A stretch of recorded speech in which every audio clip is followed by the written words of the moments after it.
Promotion मिलने से सम्मान बढ़ता है, पावर बढ़ती है, पैसा ज्यादा आता है। लेकिन स्क्रीन पर दिख रहे इन कर्मचारियों के साथ उल्टा हो गया है। इन बेचारों को प्रमोशन इतना महंगा पड़ रहा है कि वो रोटी के लिए मोहताज हो गए हैं। पावर पैसा की बात छोड़िए, तनख्वाह नहीं मिल रही। रुतबा तो छोड़िए, रिटायरमेंट की उम्र में नौकरी पर खतरा मंडरा रहा है। स्क्रीन पर दिख रहे लोग सुल्तानपुर जिले के जल निगम कर्मचारी हैं, जो मजबूर हैं। इनकी नौकरी 2 विभागों के बीच फंस कर रह गई है।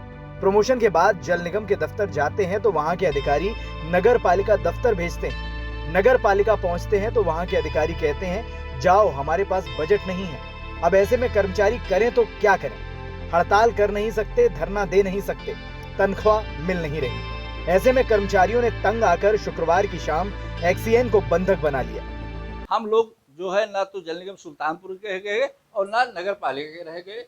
विगत 3 महीने से वेतन की भी कोई व्यवस्था नहीं है। हम लोगों के बच्चों की शिक्षा, बच्चों के पठन पाठन, दवा का इलाज किस तरह से हो, इसलिए हम लोग जो है बहुत प्रताड़ित हैं। और मैं उपेक्षा करूंगा भारत सरकार से कि हम लोगों की मांगों पर ध्यान दें। लेकिन अब 1238 का मामला आया है, जिसमें बॉडी शॉपिंग के अंतर्गत जो है ये हमारे 44 कर्मचारियों को नगर पालिका सुल्तानपुर, अयोध्या और बनारस तीनों जगह जो है भेज दिया गया।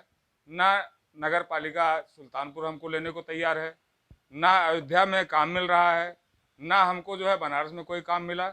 और बार बार हम जाते हैं, बार बार जो है मुझे वापस किया था। जल निगम मुझे जो है यहाँ ज्वाइन नहीं करा रहा है। इन सब 44 लोगों के बच्चे क्या पढ़ेंगे, क्या खाएंगे, कैसे रहेंगे, इनका भरण पोषण कहाँ से होगा?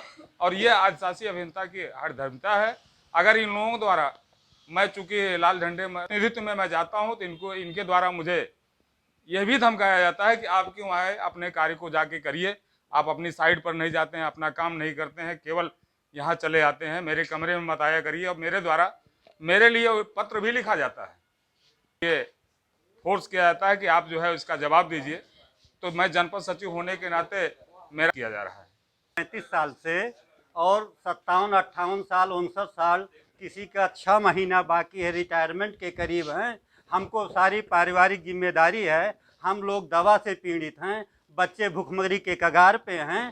शासन की ये मंशा थी कि इन लोगों को यहाँ से हटा करके अन्य विभागों में समायोजित करके जैसे नगर निगम, नगर पालिका में कर दिया जाए। लेकिन शासन ये नहीं सोच पाया कि इनको फंड कहाँ से दिया जाएगा, इनका वेतन कहाँ से दिया जाएगा। आज हमारे लोगों की ये स्थिति है। हम लोग नगर निगम में जाते हैं, हम लोग नगर पालिका में जाते हैं, वहाँ से धक्का मार करके और पत्र के द्वारा जल निगम भेजा जाता है। जल निगम का आशासी अभियंता जो हमारे शासन में ये निश्चित कर दिया गया है कि सारी जिम्मेदारियां आशासी अभियंता की होगी। और उसका शासन का आदेश पत्र भी हमारे लोगों के सामने है, जिसकी मैं आपको प्रति भी दे सकता हूँ। कर्मचारियों के बवाल के बाद जल निगम के अधिशासी अभियंता ने क्या कुछ कहा, वो भी सुनिए।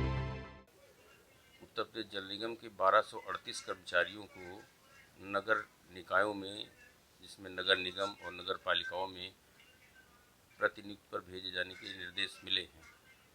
नगर पालिका परिषद और नगर निकाय में भेजा गया है, जिसमें कि बनारस में, अयोध्या में और सुल्तानपुर में भेजे गए हैं। देखा आपने सरकारी सिस्टम का हाल, जहां कर्मचारियों को कैसे घुमाया जा रहा है। रिटायरमेंट की उम्र में कर्मचारी नौकरी के लिए परेशान है। सुल्तानपुर से निसार अहमद की रिपोर्ट, एनडीटीवी भारत।